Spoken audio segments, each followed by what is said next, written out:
Aries. So I started to shuffle already for time.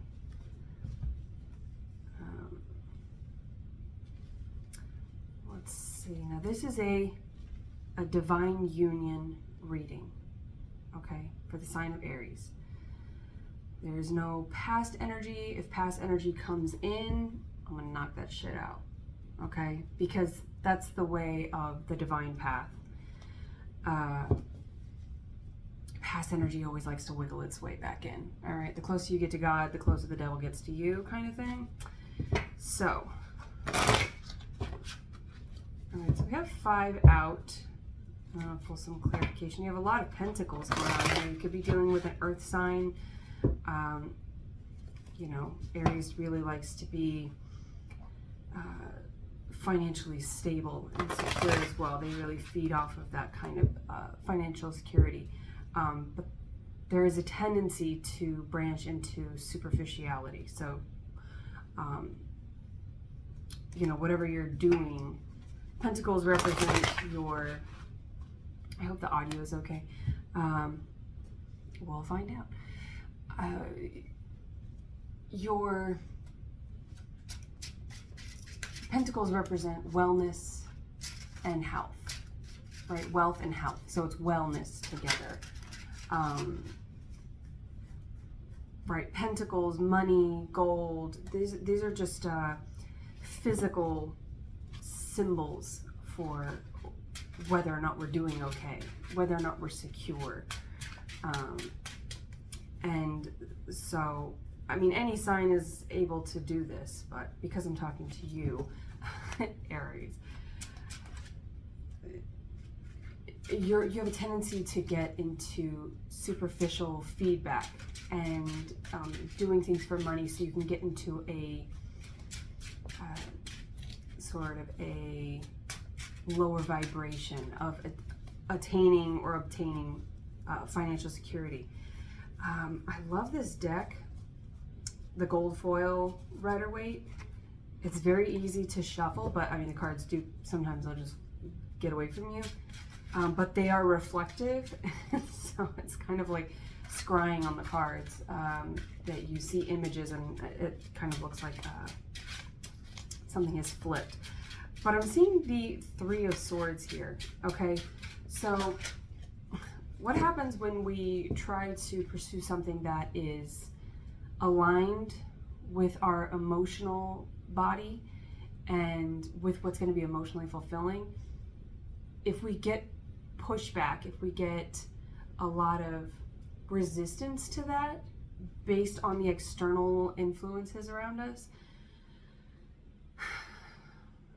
there comes a point where it just, sometimes it can be easier to just sort of succumb to superficiality. It can become easier to kind of go for the popularity contest versus following what divinely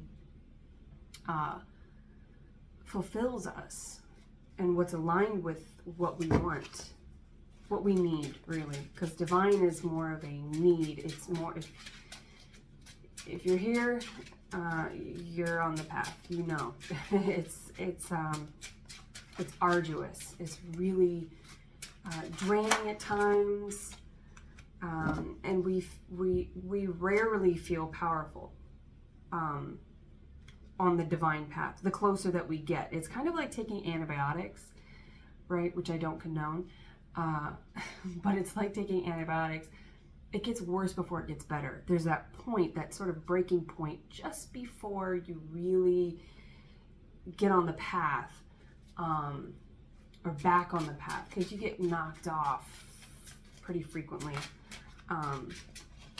We tend to be influenced constantly by what we see, what we hear, what energy is around us, what energy is influencing us from afar, right? There could just be kind of demonic influence, and that can get in the way, just enough to kind of knock us off our path. And so it's sort of like if you're in a really heavily wooded area and you've been on this path for a while and you're like, this path is very clear, I like it, but because you're paving a way that's extraordinary or unique to those who have come before you.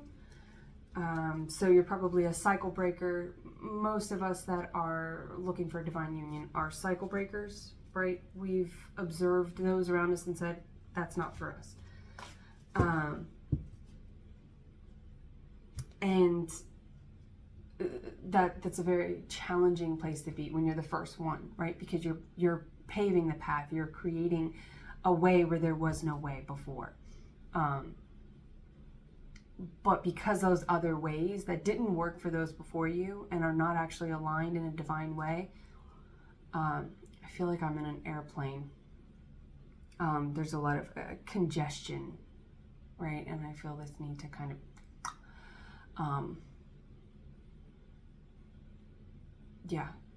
clear the head, clear the space, because what's familiar to us is going to be more comfortable. And so when you're really struggling and you're at that sort of breaking point, when you're on day 3 of your antibiotics, then you just, it's like, oh man, I'd rather just be sick. It just would be easier to just deal with the symptoms of the original sickness, because this whole cure, this fight is really challenging. So that's what I have been experiencing while meditating, while getting into your energy. And so if you relate to that, stick around and we'll figure out ways that you can practically get through that. Practical application. So we have the 3 of Swords here, right at the center end of the Ace of Cups. So past experiences in love have been very disappointing. So you've probably been in a cycle of being attracted to somebody that reminds you of your one or both of your parents or guardians, and just where you came from. And it feels familiar and it feels easier, but it's actually not. Obviously, that's why you're here. So it's you're looking for something new.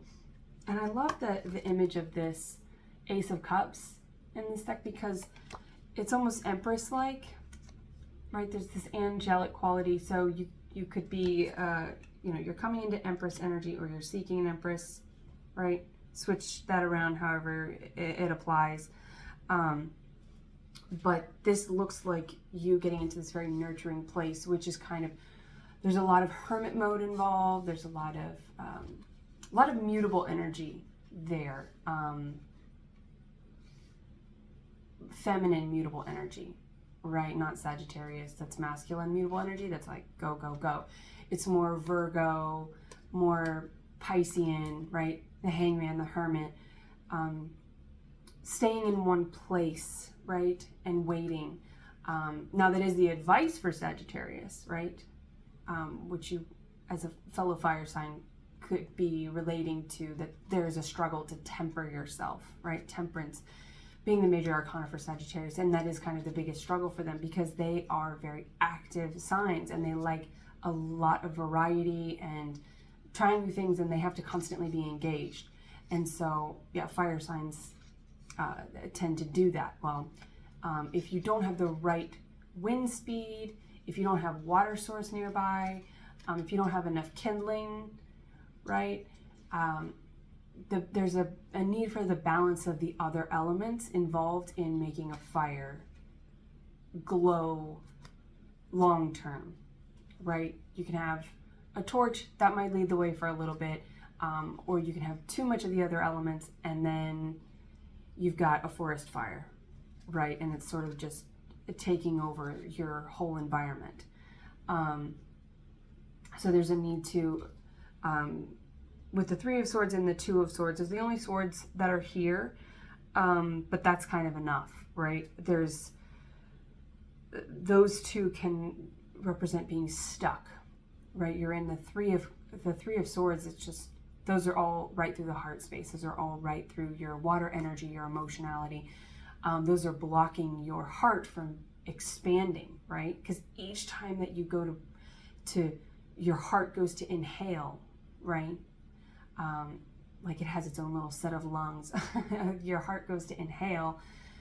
And with the chakras, Aries can be under Mars with the root chakra, or a lot of times it can be with the solar plexus, right? Just like Leo can be the heart and solar plexus. So there is a fixed energy here with all the pentacles, and Leo being, your fixed fire fellow.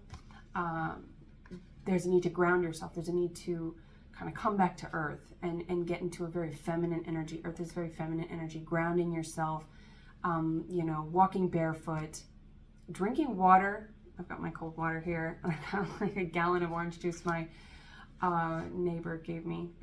And so, yeah, the vitamins and wherever you are in the world, getting that sun with the Leo, that's also going to feed the solar plexus, right? That's going to help inspire and keep you tuned into your world, versus like you're receiving the purest form of fire-based energy from the sun.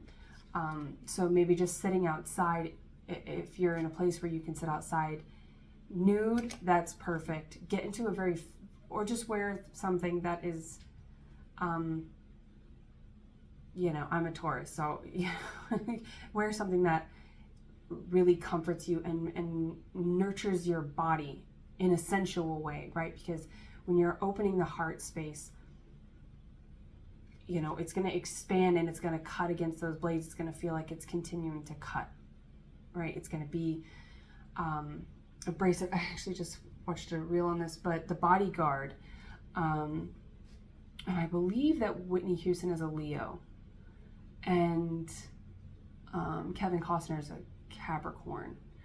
But that's cardinal energy. That is your energy as well. So it's cardinal and fire, and there's a need in the earth and fixed. So they're kind of like the good counterparts there, elementally. So there is a need to kind of meet up with your earth energy. So fix yourself a little bit. And that could be getting into a space where you're not going, where you're tempering that, and that's going to feel uncomfortable because it's not what you're used to. But in The Bodyguard, there's a scene, I jump around a lot. In The Bodyguard, there's a scene where she's holding a blade up to his chest, and he takes her silk or satin scarf off and drops it, and then the blade is so sharp that it just slices this fabric. So yeah, maybe surrounding yourself, your environment needs to be more earth-like. It needs to be more nurturing to the senses, right? So tap into the things that are maybe irritating your senses, right? Maybe that's like that congestion. You could have seasonal allergies depending on where you are. And so there's a need to, so maybe taking like some herbs, not taking antibiotics. I mean, do what you will, free will, yada, yada. But nurturing yourself in a wholesome way, in a holy way, because that's what the divine path is. It's about getting yourself back to nature, getting yourself back to the elements, getting yourself aligned with God, whatever that creative force, creative energy is to you. Yeah. And so you are represented by the Emperor, Aries is, and this is the Empress. So this is your divine counterpart. And if like attracts like, so if you're trying to attract a divine counterpart, you got to be that divine counterpart, right? You have to have that energy within you, or you're going to continue to attract the opposite of you. And it's okay to have opposite interests with somebody, but not when you're talking about compatibility, right? And the Emperor and the Empress are compatible. They built these worlds away from each other, using all of the elements, right? They have earth, air, fire, water. They have all of the kingdoms in their empire that they built individually. Page of Pentacles, there's a slow progression, a slow movement towards each other, you and your divine counterpart. It is, slow and steady.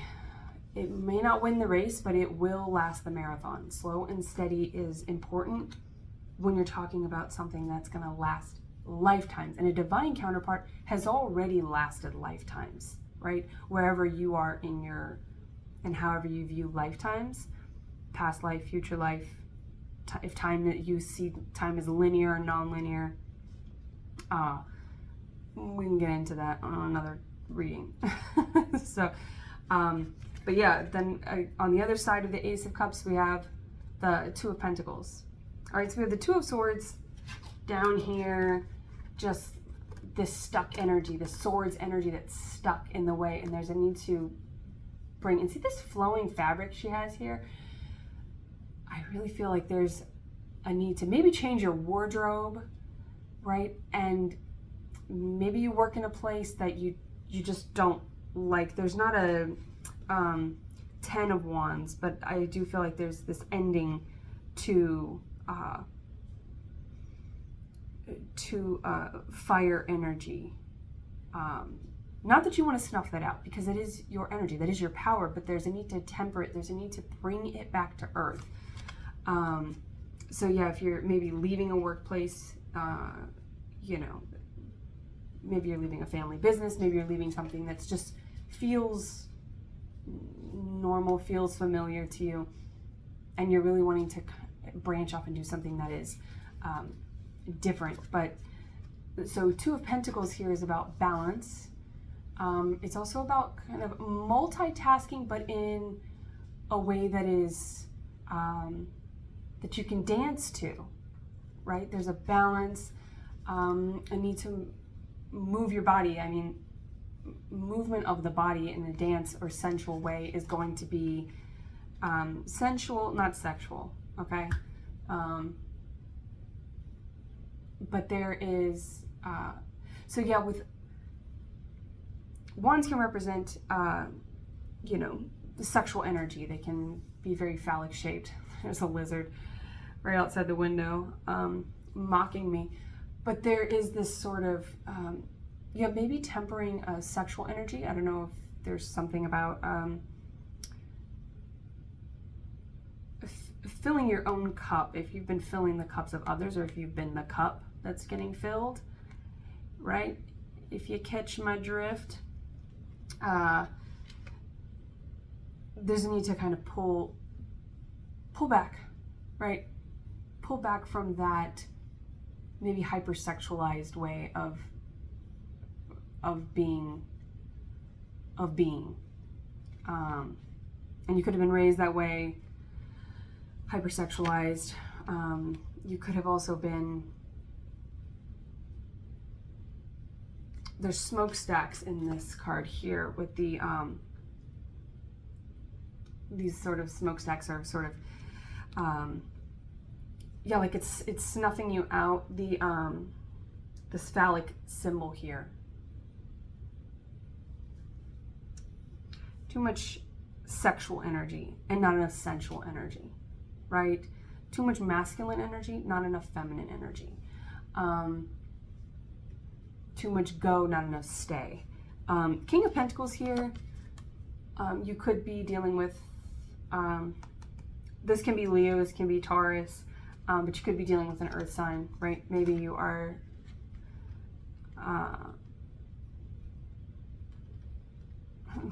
so he's got his little pinky up, so he's fancy. So he's got a little bit of a fancy edge to him. And the moon, there's a lot of moon symbolism and iconography. That might be, not even be a word, but he's got all these moons on him, and it almost looks like a steam gauge here.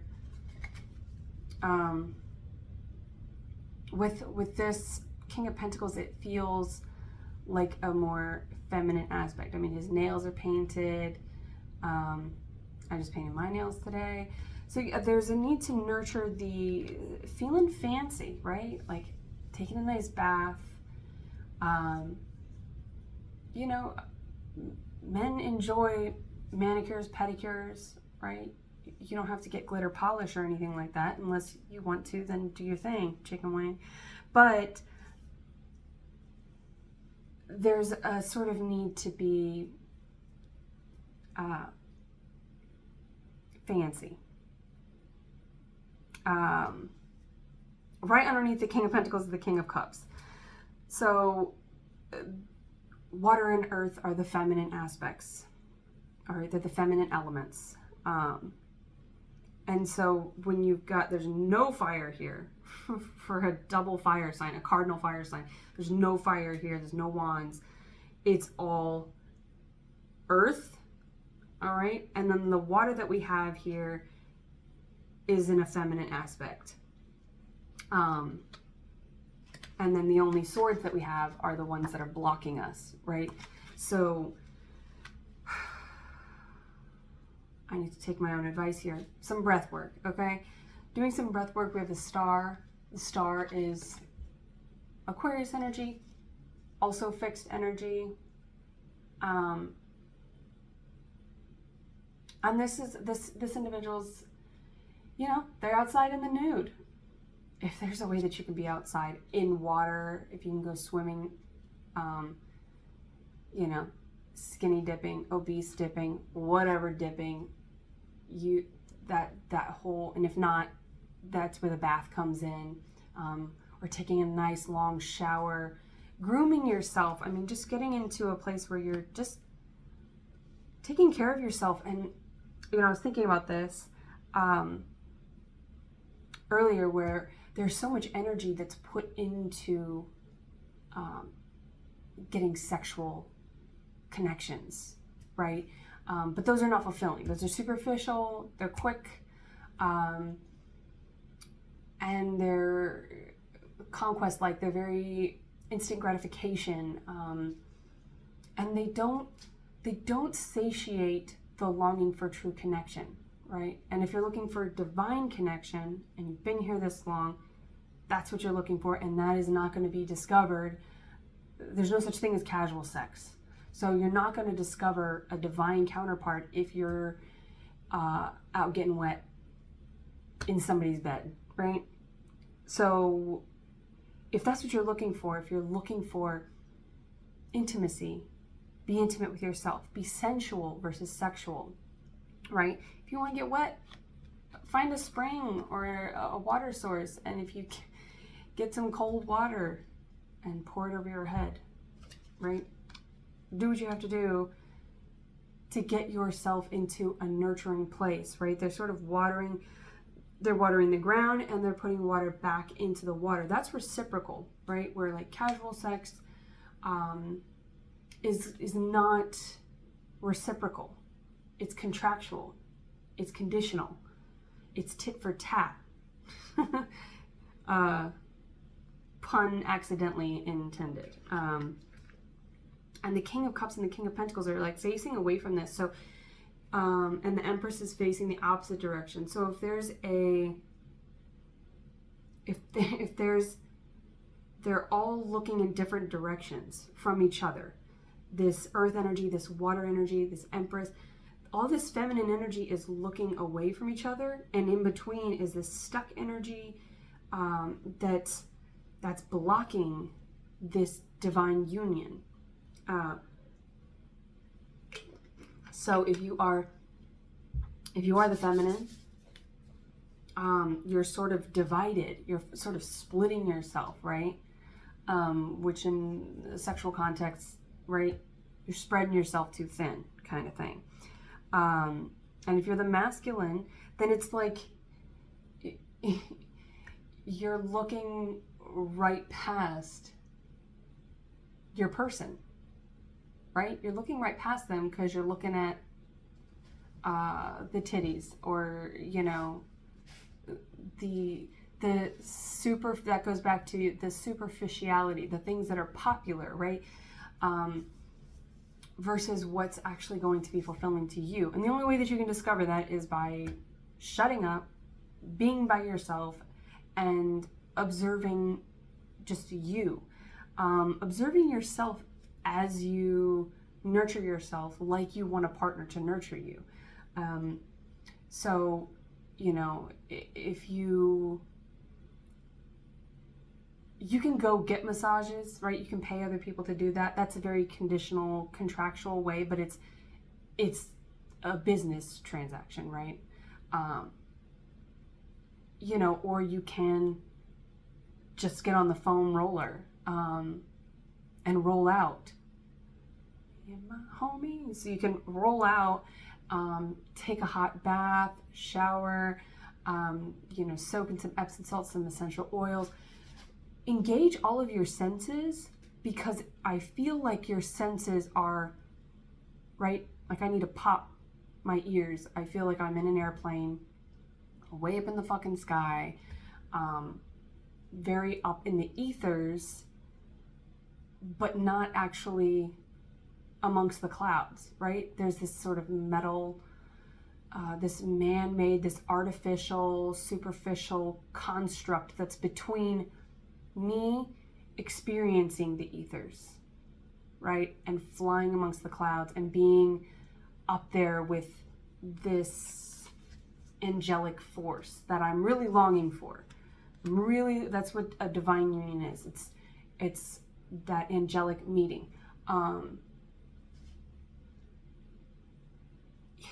Yeah, and it's like City of Angels. I don't know what Meg Ryan is. I believe, again, another Capricorn.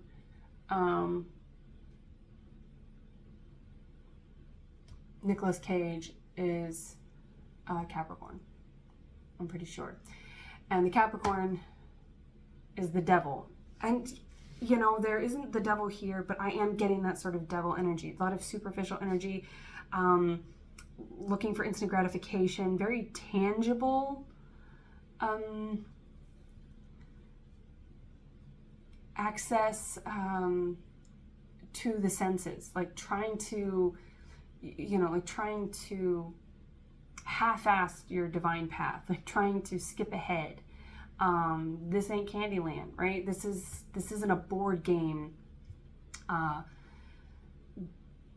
There's a need to just go through each of the lands, and that's kind of what the Emperor and the Empress do, right? They kind of go through each kingdom, and they leave their kingdom, right? So they need to leave behind their kingdom, like a kid leaving the nest, going off and backpacking through another country, right? Just really traveling around and discovering who they are, right?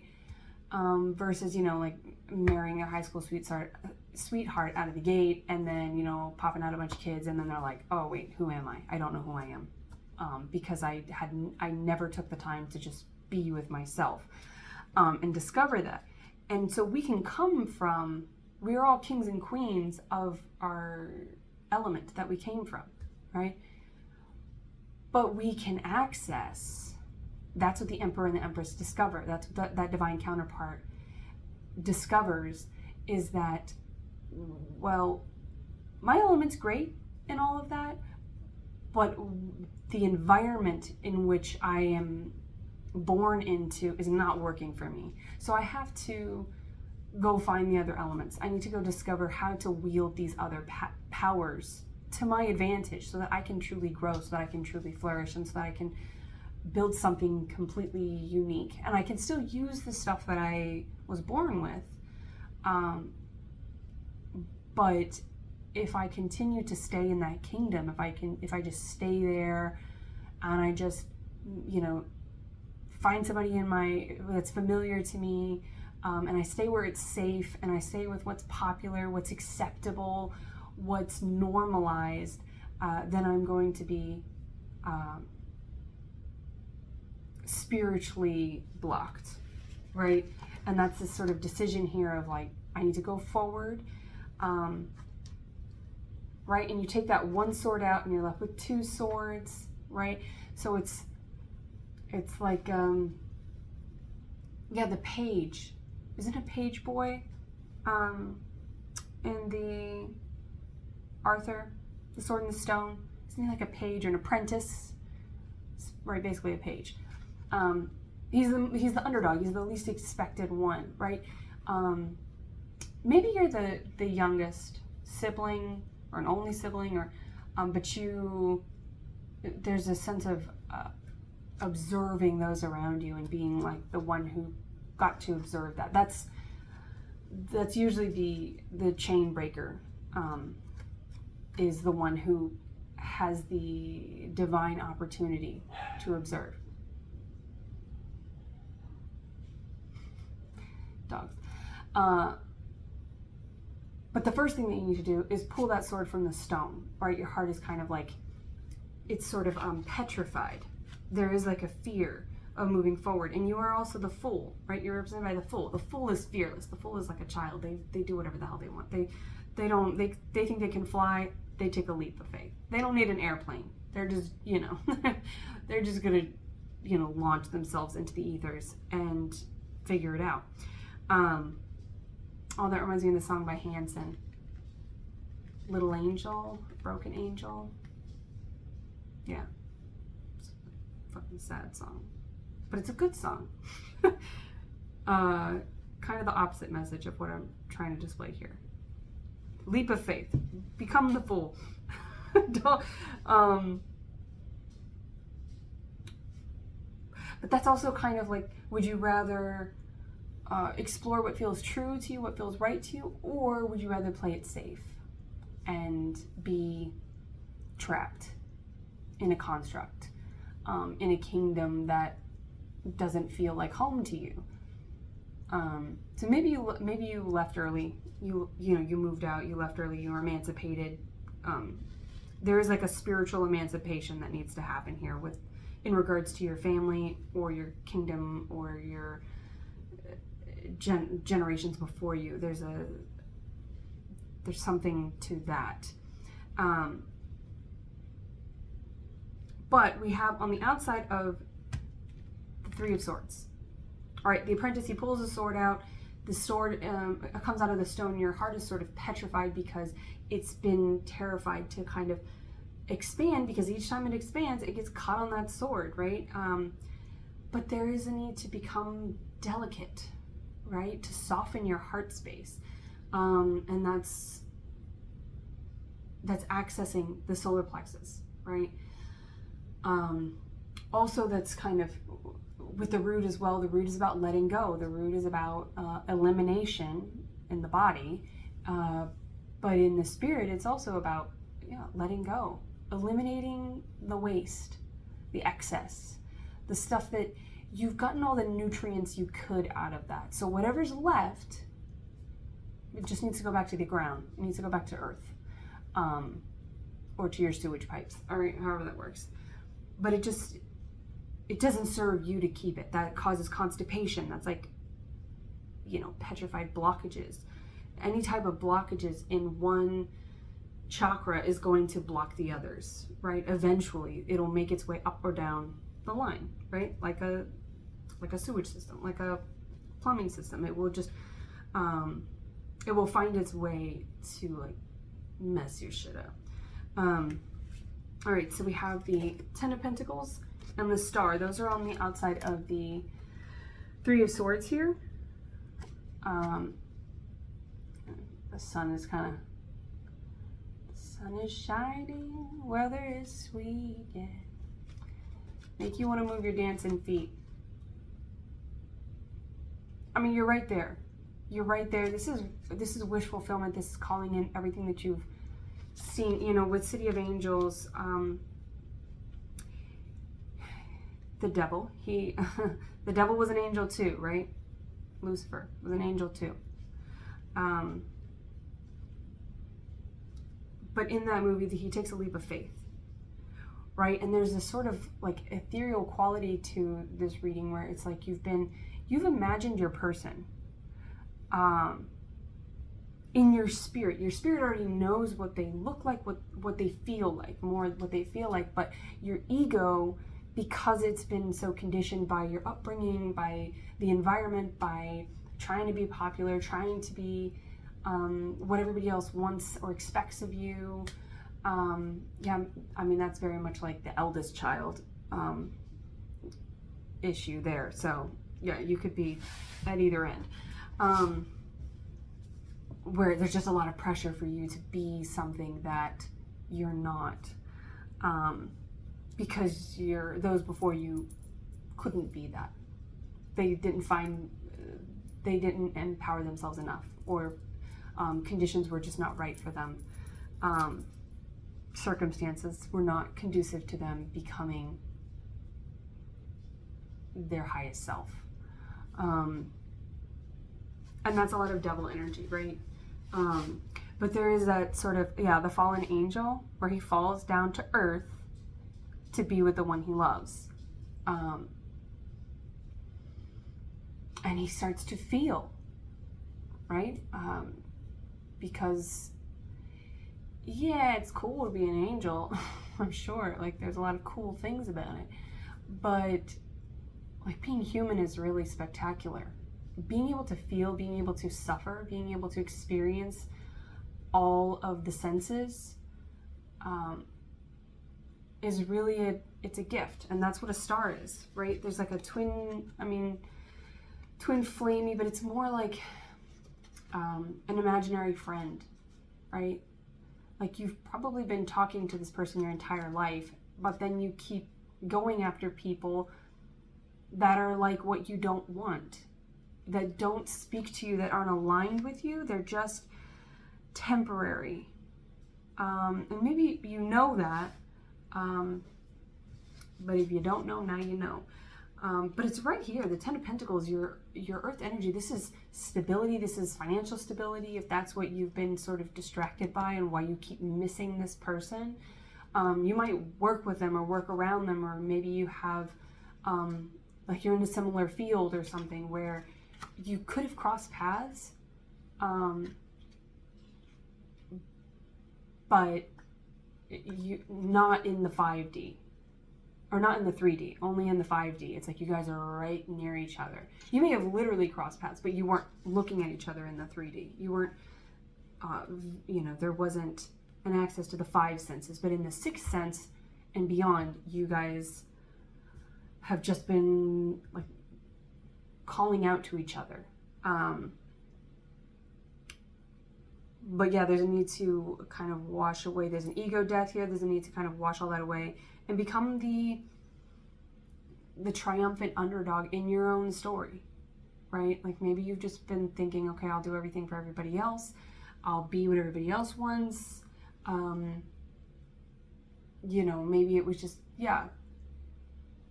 hypersexualized. Maybe you were an attractive kid growing up, right? And so you got a lot of attention from people for that, or there was a lot of contractual, like, what you could do for others, that dance monkey dance kind of thing. Maybe you put on performances, you made people laugh. It was like a play. You were acting in a play. There was this sort of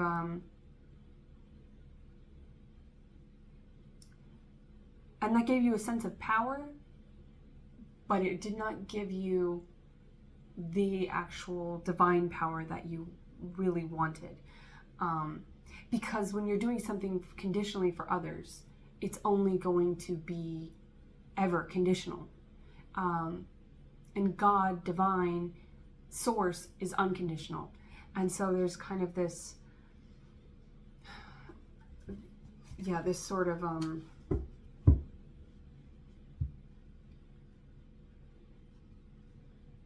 I'll put those references to movies and songs that I've made in the description, because I think that those are really important. Okay, so we've got the Chariot, the Hangman, and the Four of Wands. There's your energy again. So tap into earth, tap into your senses, get fancy with yourself. Justice and Four of Wands and strength again. Four of Wands. So there's a marriage coming up. There's a union coming up, right? Whether that's on paper or, however whatever marriage means to you. But marriage is a joining of souls. It's an agreement. It's a cosmic contract above anything else. It's coming in. You're right there. Continue to take care of yourself, and temper the superficial passions or temptations that you have, because it is hard, right now and become fearless. I wish you well.